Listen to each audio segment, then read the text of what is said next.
ada kekuatan asing yang punya kepentingan besar dengan NKRI ini. Mereka ingin Indonesia ini chaos, mereka ingin terjadi pertumpahan darah, tapi mereka tidak mau pasang badan dengan diri-diri mereka. Mereka adu anak-anak bangsa ini, kalau perlu muslim sesama muslim, agar mereka bisa mengurangi risiko terkorbankan nyawa-nyawa dari kalangan mereka. Biarlah duit mereka keluarkan, yang penting yang hancur adalah sesama rakyat Indonesia. Keuntungannya kalau Indonesia ini chaos apa? Ancaman mereka dulu yang diumumkan oleh sang presiden di negeri komunis sana akan terrealisir.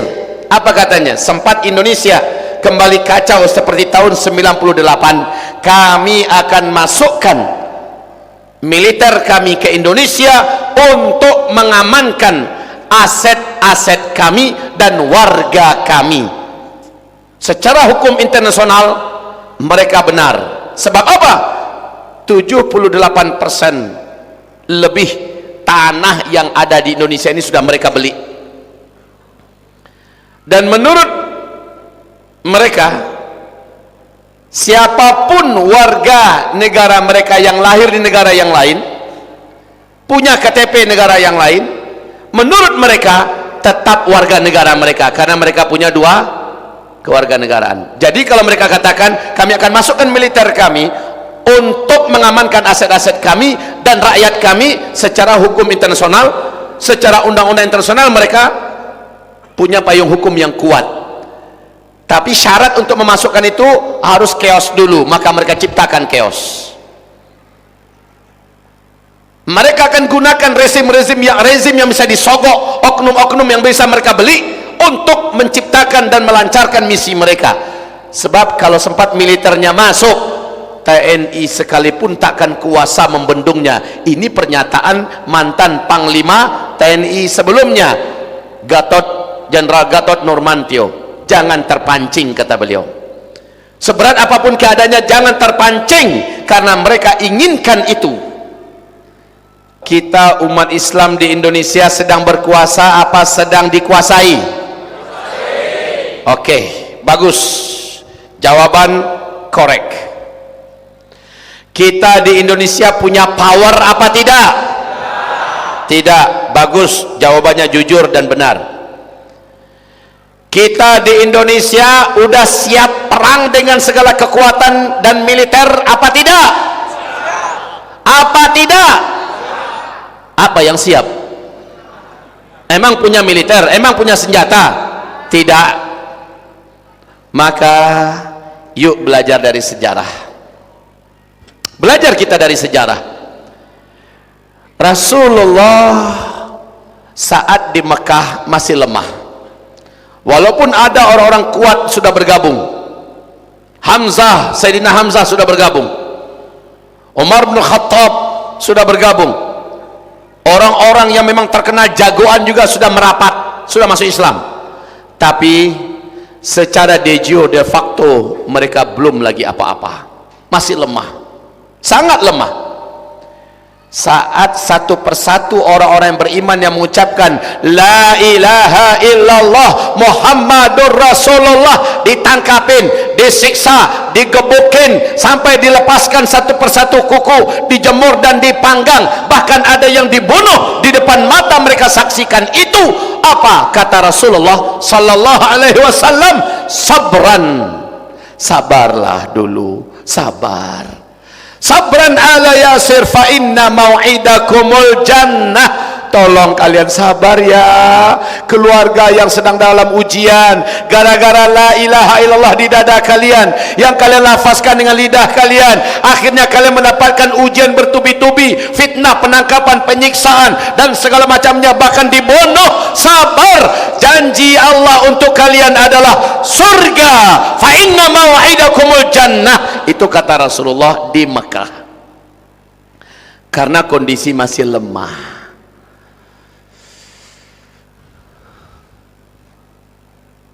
Padahal Sebagian sahabat jantungnya lah menjelujuh, sudah menggelegak, udah hampir nggak sanggup lagi menahan. Apalagi Umar, ya Rasulullah, kita ini kan dalam kebenaran. Iya, lalu apa yang ditakutkan? Sekarangnya belum saatnya. Begitu. Tolong kendalikan diri. Jihad, jihad, Allahu Akbar, Allahu Akbar. Bukan salah Allahu Akbar itu, dan tidak juga salah pengumuman jihad itu, tapi belum waktunya. Maka jangan sampai kita melangkah dan mendahului instruksi para alim ulama. Belum waktunya. Alim ulama warasatul anbiya. Yang digantikan siapa? Nabinya Nabi Muhammad SAW. Penggantinya siapa? Ulama-ulama Rabbani, penjuang, Habib-habib, kiai-kiai dan ustaz-ustaz kita yang akan mengarahkan kita bagaimana kita bersikap yang bijaksana dan tepat. Begitu. Tapi ketika Islam berkuasa, ketika Nabi Muhammad sudah di Madinah, ketika kedaulatan syariat Islam sudah terpayungi oleh payung undang-undang hukum dan punya sendiri negeri, wilayahnya, militernya, segala macamnya, Masya Allah, dari negeri ribuan kilometer menjerit seorang wanita muslimah yang dizalimi dan disakiti memanggil sang khalifah, wa mu'tasamah, wa mu'tasamah, wahai khalifah Mu'tasim, di mana engkau? Kami di sini disiksa, kami di sini dianiaya, kami di sini dizalimi. Mendengarkan jeritan wanita muslimah ini, jauh ribuan kilometer di pusat pemerintahan khilafah Islamiyah yang saat itu khalifahnya Khalifah Al-Mu'tasim Billah, langsung menyediakan pasukan yang luar biasa. Barisan pertama pasukan itu bergerak, udah nyampe ke negeri musuh tempat wanita itu dianiaya, sementara pasukan barisan belakangnya masih ada di negeri Islam. Masya Allah, saking banyaknya yang dikirim. Itu ketika sudah punya power. Jangan coba-coba, kalau sudah punya power, Islam lebih daripada lebah. Kalau sekarang, ya sabar, calling down.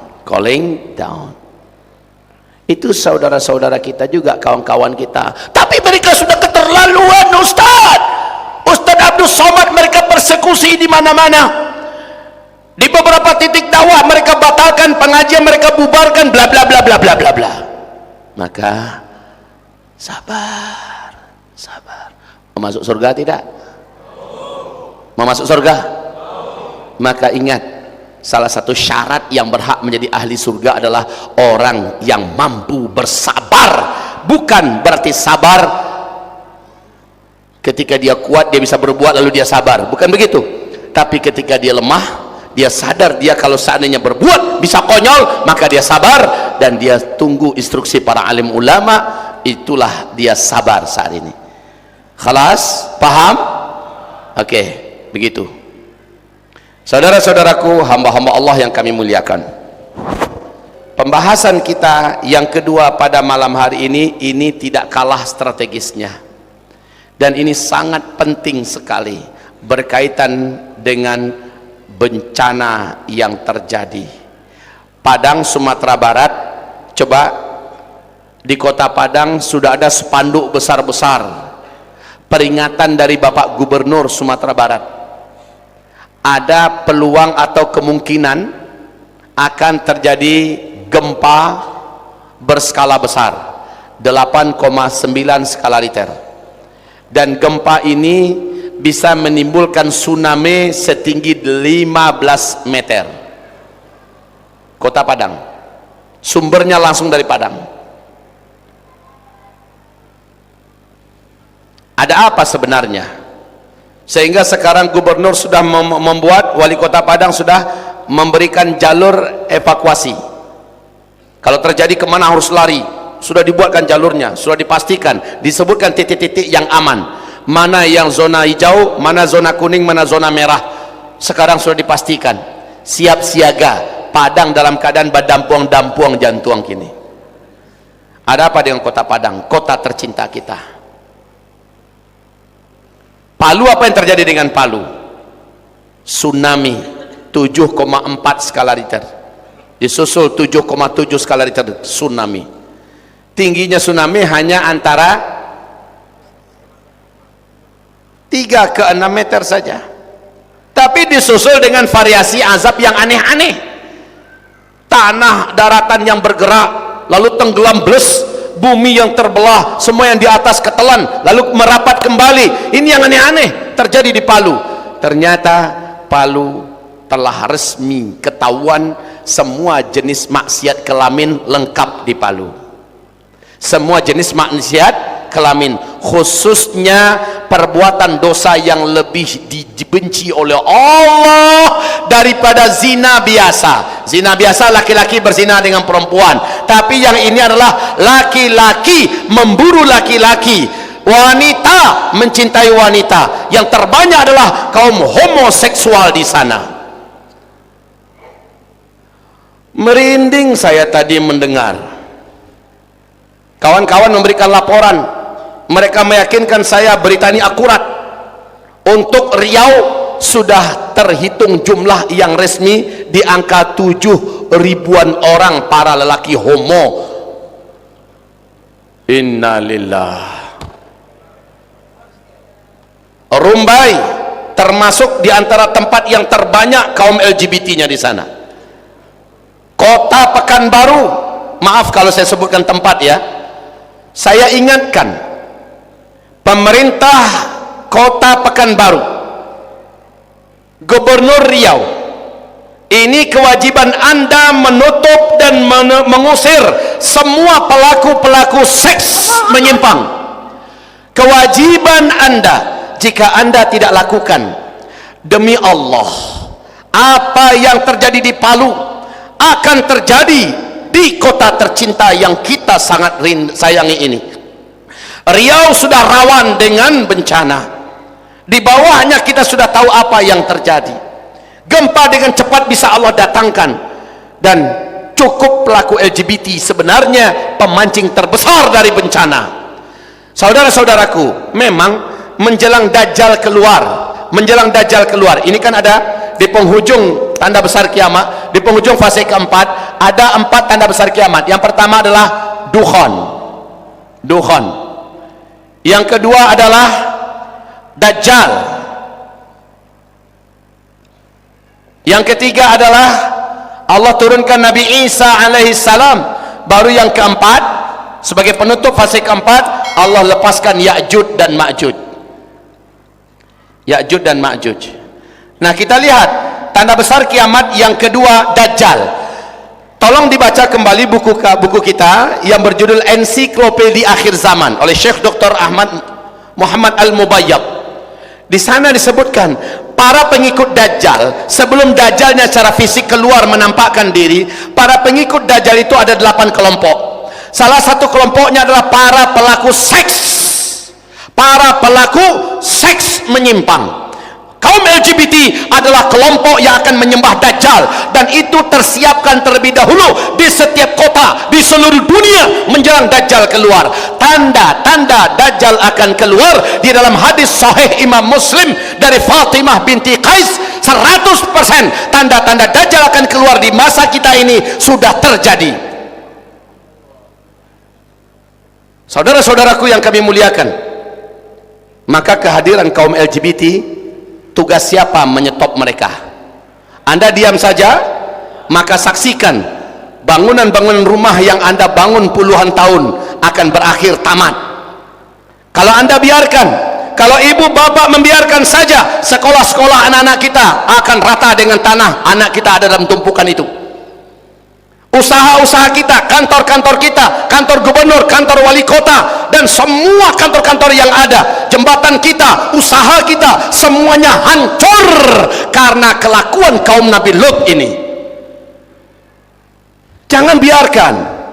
Hanya prinsip kita, Ustaz, kayak yang buat dosakan mereka, yang tanggung dosakan mereka, yang masuk neraka kan mereka. Kami jadi orang soleh saja Ustadz, kami akan diam sajalah, kami akan terus taat. Yang penting kami awasi diri kami, keluarga kami, agar jangan melakukan hal yang sama. Kalau begitu prinsipnya, maka selamat datang kiamat kecil, kehancuran kota Pekanbaru dan hilangnya Riau dari peta dunia. Ini saatnya Allah bayar cash. Sudah lama Allah tunda-tunda, Allah kasih waktu, Allah berikan perpanjangan. Mereka pelaku kaum Nabi Lut. Coba lihat ke dalam Islam, pelaku zina paling-paling dipukul punggungnya 100 kali, betul tidak? Zina normal ini. Kalau dia sudah beristri atau bersuami, nah dilemparkan batu, maka dia pun meninggal. Dilemparkan batu, ditanam dulu setengah atau kepalanya sebegini, dilemparkan batu, meninggal. Sudah selesai, dan dia masuk surga nanti karena dia tobat dengan dijalankan syariat Islam. Tapi pelaku seks menyimpang LGBT tidak ditunggu dia tobat, tangkap, bawa ke tempat yang tinggi, kemudian lepaskan, maka matilah dia di bawah. Ternyata masih bergerak-bergerak, bawa lagi ke atas, lemparkan lagi. Begitu Allah tetapkan hukum bagi para pelaku kaum Nabi Lut. Saking jijiknya Allah dengan perbuatan ini.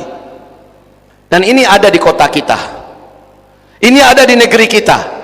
Seandainya kita semua diam melihat makhluk yang lebih menjijikkan daripada anjing rabies yang gila dan lebih berbahaya daripada itu, hanya dengan lambaiannya, hanya dengan lambaian begini, hancur kota kita, kita biarkan? Tidak, demi Allah. Siapa yang punya akses ke wali kota, tolong sampaikan baik-baik. Kami tidak ingin kota Pekanbaru hancur, binasa dan lenyap dengan azab karena adanya kaum pelaku seks menyimpang ini di kota kami. Oh, belum ada undang-undang. Kalian kami gaji, kalian kami angkat untuk ciptakan perangkat, termasuk perangkat undang-undang yang bisa melindungi kami dan negeri kami dari kehancuran. Maka ini adalah permintaan kami. Tokoh-tokoh masyarakat bangkit bersama, para dai-dai, ulama-ulama bangkit bersama, seluruhnya serentak, cepat, jangan main lambat-lambat. Tidak rela, tadi saya mendengar udah 7.000-an orang, mereka itu kayak vampir, kata Tengku Kiai Haji Zulkarnain. Mereka itu kayak vampir, kayak Dracula. Hari ini mereka menggigit, maka yang digigit adalah korban. Yang kena gigit besok sudah menjadi pemangsa pula, mencari korban. Dengan cepat mereka menyebar. Allah, Padang sudah saya peringatkan. Alhamdulillah, dakwah saya dengan cepat direspon oleh pemerintah kota Madya Padang. Langsung tokoh-tokoh masyarakat berkumpul, wali kota memberikan instruksi, dan sudah mulai Padang kota anti maksiat, mulai bergerak serentak. Saya berharap hal yang sama lakukan di Pekanbaru. Lakukan di Pekanbaru. Tidak cukup dengan mendengarkan ceramah lalu paham tapi lalu diam saja. Jangan, kita sedang berpacu dengan waktu. Antara azab turun atau Allah tunda, syaratnya segera bergerak. Siapa yang punya akses ke wali kota, sampaikan baik-baik kepadanya. Ini kewajiban beliau. Anggota Dewan DPRD Kota Pekanbaru harus melahirkan undang-undang yang berwibawa, yang kuat, yang dikawal oleh kita semua. Polisi punya nyali dan keberanian kalau kita yang mau, kita yang ingin, betul tidak? Mereka kita gaji buat apa? Buat menjaga kita, buat menjaga negeri kita. Dan bencana terbesar itu adalah ketika Allah menurunkan azab karena perbuatan mereka, dan kita tidak bisa lagi menolak azab itu dengan doa, ya Allah jangan turunkan azab ya Allah. Walaupun selevel wali Allah berdoa, sementara amar ma'ruf nahi anil munkar tidak ditegakkan, Allah tidak akan dengar lagi doa itu. Tolong buka kitab tafsir Al-Hafiz Ibnu Katsir ketika menjelaskan surat Al-Anfal ayat 25. Wattaqu fitnatan la tusibanna alladhina zalamu minkum khassah. Hati-hati kamu dengan bencana yang kami akan datangkan kepada kamu ketika kamu sudah melakukan dosa dan maksiat, atau ada sekelompok di antara kamu melakukan dosa dan maksiat, kamu menyaksikan pemerintah mampu menghentikannya tapi kamu diam, pemerintah tidak bergerak, tidak ada amar bil ma'ruf nahi anil munkar, kami akan turunkan azab. Yang azab itu tidak hanya menimpa dan kena kepada para pelaku dosa dan maksiat saja, tetapi kamu yang baik-baik, yang soleh-soleh, yang taat-taat tapi diam saja akan ikut merasakan bencana dan azab itu. Mau apa tidak? Kalau tidak mau, maka seluruhnya wajib bergerak. wajib bergerak. Pekanbaru kota anti LGBT, Rumbai anti LGBT, Panam anti LGBT.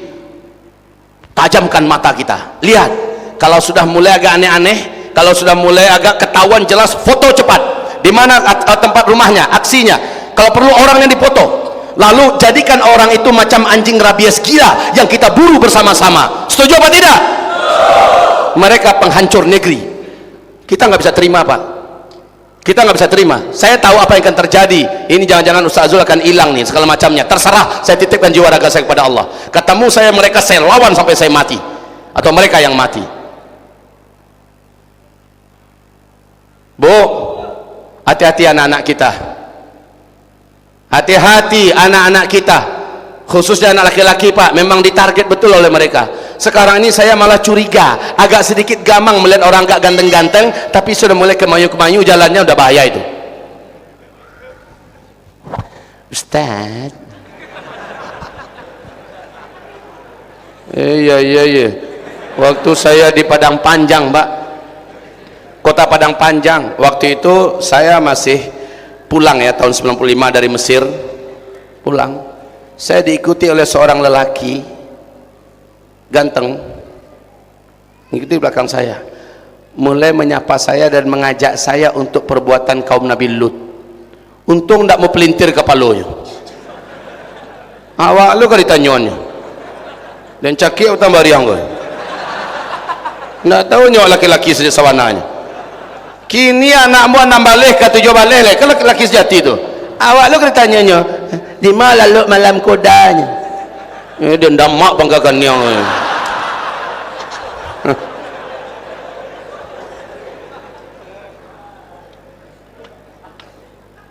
ayo, maaf Pak, ada yang berbahasa begini, ini memang sudah sejak lahir kami seperti ini sudah fitrah bohong, dusta.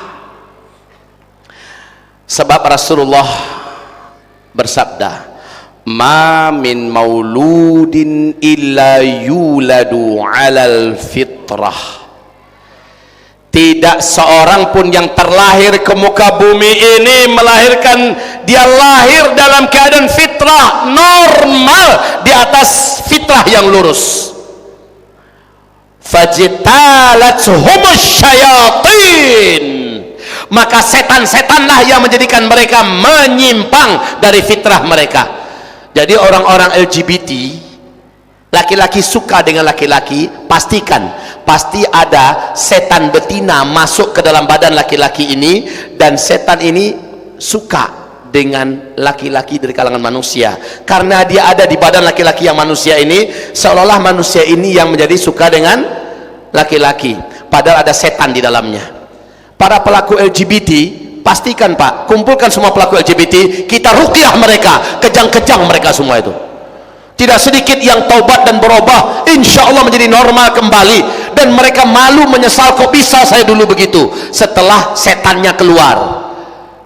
Itu bukan fitrah, persis seperti kata hadis Nabi, fajtalatshumus syayatin, setan-setanlah yang menjadikan mereka menyimpang. Sama dengan kita, semua kita pasti melindungi diri tidak dari apapun yang bisa membahayakan kita, pasti apa tidak? Apapun yang bisa membahayakan pasti kita akan lindungi diri kita. Itu yang normal, itu normal. Nah, kalau ada orang pengen bunuh diri, menandakan dia sudah dikuasai setan. Orang yang sudah kepengen berkali-kali untuk bunuh diri, pastikan di dalam tubuhnya ada setan, ruqyah. Setelah ruqyah baru berikan ke dia kepahaman, berikan dia ke benteng diri dan sebagainya. Ini bidang saya Pak, bidang kami ya. Coba baca, dengarkan ceramah-ceramah saya tentang jangan ada dukun di antara kita, itu judulnya. Coba dengarkan ceramah saya yang menyingkap rahasia jin dan setan. Ya, semua penyimpangan dari fitrah ada setan di situ. La haula wala quwata illa billah.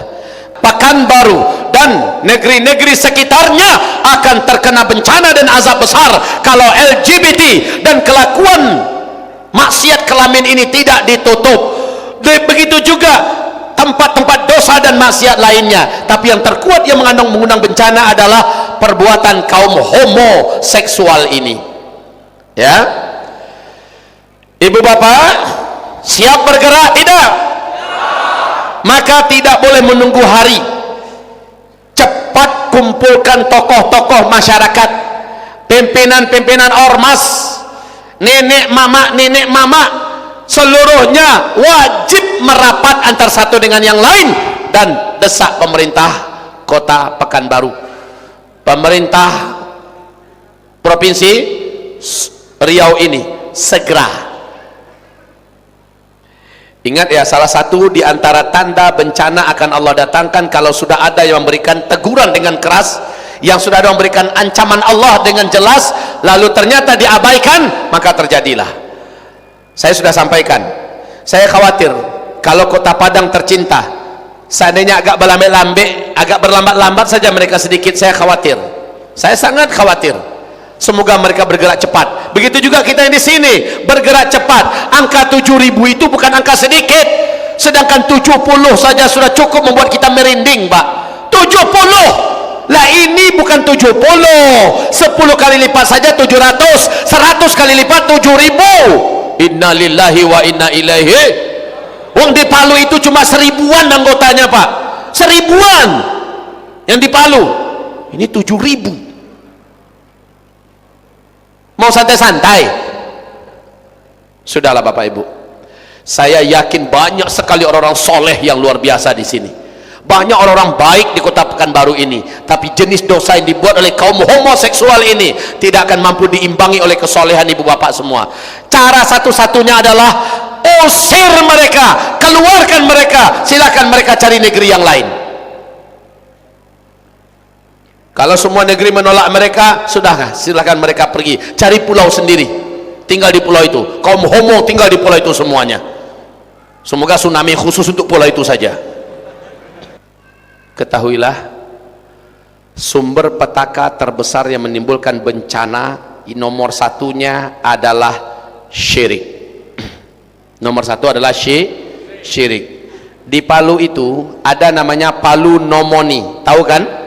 Sebuah ritual di tepi laut, kalau bahasa kitanya sedekah kalawi, yang dipimpin oleh seorang dukun senior, dihadiri oleh ribuan peserta.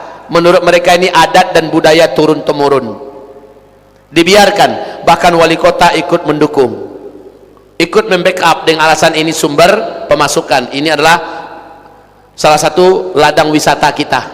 Masya Allah, diperingatkan oleh alim ulama, diketawain alim ulama yang memperingatkan. Maka 2 tahun yang lalu ketika diperingatkan lalu diabaikan, yang terjadi adalah pada hari Palu Nomoni itu diadakan, pada hari itu hujan lebat selebat-lebatnya sampai sore, selebat-lebatnya. Lalu diperingatkan lagi, tetap tidak diacuhkan. Maka tahun kemarin hujan lebat pada hari diadakan itu plus dengan badai yang menakutkan. Ini udah peringatan keras ini. Kemarin tanggal 28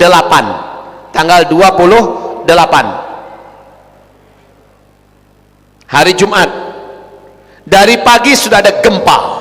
Pada hari itu Palu Nomoni diadakan, gempa, tapi tidak ada yang peduli. Gempa lagi siangnya, tidak ada yang peduli. Menjelang asar gempa lagi, tidak ada yang peduli. Barulah jam 5 lewat 2 menit terjadi gempa dahsyat, dan mereka sedang di pinggir pantai, ribuan jumlahnya. Bahkan dari Satpol PP juga ikut mengamankan, kepolisian juga ikut memberikan pengamanan, hilang semuanya, hilang ribuan. Apapun acara-acara ritual, maka itu mengundang azab yang sangat cepat dari Allah. Ingat enggak dengan Mbah Marijan? Ingat dengan Mbah Marijan tidak? Mbah Marijan baru saja melakukan acara ruatan ke Gunung Merapi. Jam 4 subuh dia turun, baru aja turun gunung meletus, kapundannya. Kapundan itu apa bahasa kita? Bukan lahar, kapundan itu asap panas. Asap panasnya mengejar dengan kecepatan yang sangat luar biasa, dan Mbah Marijan termasuk yang hangus dalam petaka. Sekarang gunung-gunung berapi pada aktif di Ring of Fire. aktif seluruhnya. Jawa terancam gempa yang sangat besar. Jawa terancam gempa yang sangat besar. Di Jawa itu ada 2 sesar raksasa yang bisa bergerak, menyebabkan apapun di atasnya bisa menimbulkan kemusnahan yang sangat mengerikan. Perkiraan gempa-gempa yang terjadi di Jawa ke depan antara 8,9 skala Richter ke 9,5 skala Richter. Jakarta, Pandeglang, Banten juga ada ancaman. Para pakar gempa luar negeri memberikan peringatan. Awas ini, petaka-petaka dan bencana-bencana ini fase keempat. Sumatera Barat juga sudah memberikan warning, dan ini sudah lewat masa, Pak. Sudah lewat masa ini, kapan-kapan pun bisa terjadi. Dan ingat saya katakan tadi bahwa ini saatnya Allah bayar cash. Allah tidak tunggu-tunggu lagi, Allah tidak tunda-tunda. Maka bagi ibu bapak yang tidak ingin kehidupannya diakhiri oleh Allah dengan kemusnahan dan kehancuran, padahal bukan kita pelaku dosa maksiat, maka tolong cepat tutup, tolong cepat padamkan api-api dan titik-titik maksiat yang ada di daerah ibu bapak semua. Serentak gunakan perangkat-perangkat pemerintahan kita yang ada, serentak semuanya wajib bergerak. Inilah penyampaian seorang hamba Allah Zulkifli Muhammad Ali. Keluarkan sedekah sebanyak-banyaknya dan niatkan sedekah ini untuk menahan dan menangkis bencana. Tegakkan amar bil ma'ruf nahi anil munkar bersama dengan pemerintah yang ada. Kalau kami dai ini, kemampuan kami hanya menyampaikan, kami hanya memperingatkan. Yang bisa melakukan, yang bisa menghentikan hanya pemerintah dengan dukungan dan desakan kita semua. Bapak Ibu, apakah Ibu Bapak bersedia menggerakkan pemerintah agar mereka punya keberanian? Kalau begitu secepatnya, please secepatnya buka mata lebar-lebar, nyaringkan pendengaran telinga, tinggikan antene. Siapa-siapa pelaku LGBT, cepat orang-orang macam ini dengan undang-undang yang dilahirkan berkat desakan seluruh warga Seriau, undang-undang ini menghakimi mereka, menciduk mereka, menangkap mereka. Terserah mau dialihkan ke negeri lain atau disuruh tobat nasuha dengan ruqyah, kemudian diberikan penyuluhan yang sempurna, atau diletakkan ke pulau yang lain jauh daripada Riau. Biarlah pulau itu saja yang dilulu oleh bencana. Ya, begitu. Baik, penyampaian saya yang terakhir ini, wahai ibu bapak yang kami muliakan, karena ini adalah saat yang genting, waktu-waktu yang tidak terkira-kira akan terjadi kapan saja, maka saya minta kepada ibu bapak semua, tolong persiapkanlah sesuatu yang dapat membuat kita bertahan hidup minimal 2 minggu atau 3 minggu pertama setelah bencana besar terjadi. Kita bisa bertahan, satu keluarga bisa bertahan. Ada tenda darurat milik kita sendiri, dari sekarang siapkan, beli atau tempah. Ada pisau pemotong, ada kompor survival, kompor outbound, ya, ada tali, ada gunting, ada korek api, bahkan ada bahan bakar, dan juga stok makanan. Wahai ibu bapak yang kami muliakan, bahkan stok makanan yang paling aman itu adalah makanan yang tidak perlu dimasak tapi dapat menopang kehidupan kita dengan sempurna.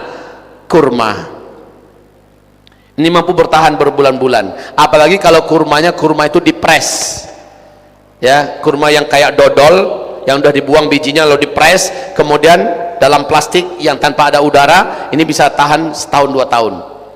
Kalau terjadi apa-apa, keluarga kita bisa bertahan hidup sambil menunggu bantuan dari luar datang. Kita punya tenda, kita punya, jadi letakkan di satu tempat. Tempat itu bukan di dalam rumah kita, mungkin kita tanam di depan rumah kita, atau kita buatkan semacam gubuk, ya, lalu ada apa-apa kita tinggal bawa itu, semuanya sudah ada di sana, dan kita bisa bertahan untuk beberapa waktu sambil menunggu bantuan datang. Begitu Pak, agar kejadian-kejadian yang terjadi pada saudara kita di sebelah timur sana, bila seandainya terjadi kepada kita, nasallallahu ta'ala al-afiyah, kita sudah punya kesiapan, sambil menunggu bantuan datang kita sudah bisa bertahan. Nggak perlu merampok ke sana kemari, nggak perlu kita harus meregang nyawa. Kan kayak di Palu, saking laparnya sampai ada satu persatu mulai meregang nyawa di depan yang lain, saking laparnya. Dan ini tidak perlu terjadi pada kita kalau kita dari sekarang melakukan persiapan. Semoga apa yang saya sampaikan ini, wahai ibu bapak, diindahkan. Saya tidak berdoa agar ini terjadi, dan kita semua memohon perlindungan kepada Allah jangan sampai terjadi. Tetapi tugas dan kewajiban kita semua, untuk melakukan persiapan ini. Saya cukup terkesima dengan ketika saya berikan penyampaian kajian ini di salah satu masjid yang terkenal di Kota Padang. Ternyata di situ ada salah satu pemilik dari Universitas Kebanggaan Indonesia, ada di sana. Apa kata beliau? Saya instruksikan kepada seluruh anggota, dosen-dosen dan sebagainya, seandainya ketahuan di antara murid mahasiswa mereka ada yang melakukan LGBT, pecat mereka saat itu juga. Bahkan kalau ada di antara guru, di antara dosen atau siapa saja yang melakukan itu, kami pecat tanpa hormat. Langsung orang macam beliau ini bersatu dengan tokoh-tokoh masyarakat yang lain, panggil wali kota. Wali kota datang, mulai mereka bergerak bersama-sama. Saya berharap hal yang sama lakukan di Pekanbaru. Saya berharap lakukan di Pekanbaru, karena yang punya potensi untuk mengalami penderitaan penyakit kelainan kelamin ini, penyakit seks kelainan kelamin ini adalah para mahasiswa, anak-anak sekolah menengah pertama, anak-anak sekolah menengah atas. Awasi dengan seksama. Kalau udah dengar sekolah anu banyak LGBT-nya, jangan diam aja, action. Dan sementara lakukan persiapan yang saya sarankan tadi, ya ibu bapak yang kami muliakan. Semoga Allah lindungi ibu bapak semuanya, semoga bapak ibu dan negeri kita Riau yang tercinta ini termasuk yang dijaga oleh Allah. Tapi syaratnya tegakkan amar bil ma'ruf nahi anil munkar. Saya juga berharap dan memohon kepada Rabb yang menciptakan langit dan bumi, mudah-mudahan pemerintah di bawah pemerintahan Jokowi ini segera memeluk dan merangkul hangat-hangat para alim ulama yang selama ini telah mengalami intimidasi, persekusi, dan bahkan kriminalisasi. Tolong hentikan itu. Sebab apa? Baca dalam sejarah, seluruh penguasa yang menyakiti para pembawa dakwah, penguasa itu dan seluruh perangkat kekuatannya dan apapun yang dimilikinya hancur oleh Allah Subhanahu wa taala. Hancur oleh Allah Subhanahu wa taala. Ingat tidak dengan Gus Nur? Gus Nur tanggal 27 Gus Nur masih di sini.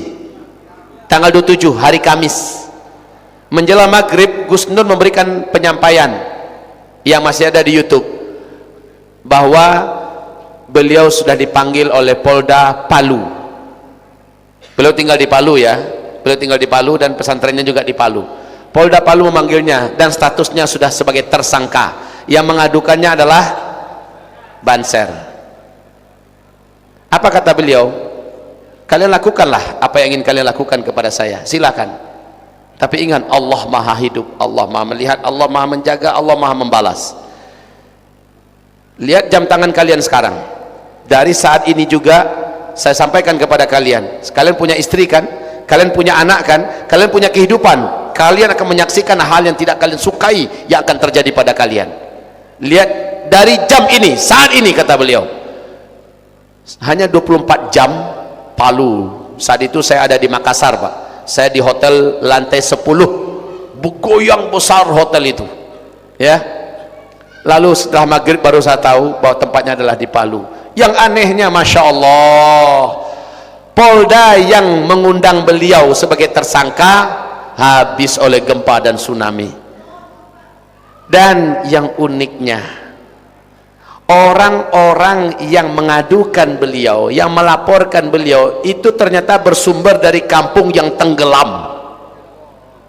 Allahu Akbar. Yang amblas itu dari sana mereka semua. Dan yang luar biasa lagi, rumah-rumah dan bangunan sekitar rumahnya Gus Nur, rumah-rumah yang ada banyak yang rata dengan tanah, yang berdiri juga sudah parah-parah nggak bisa lagi dipakai, tapi rumah beliau dan pesantren beliau utuh dari bawah sampai ke atas. Allah melihat dan Allah maha membalas. Ini saatnya Allah bayar cash.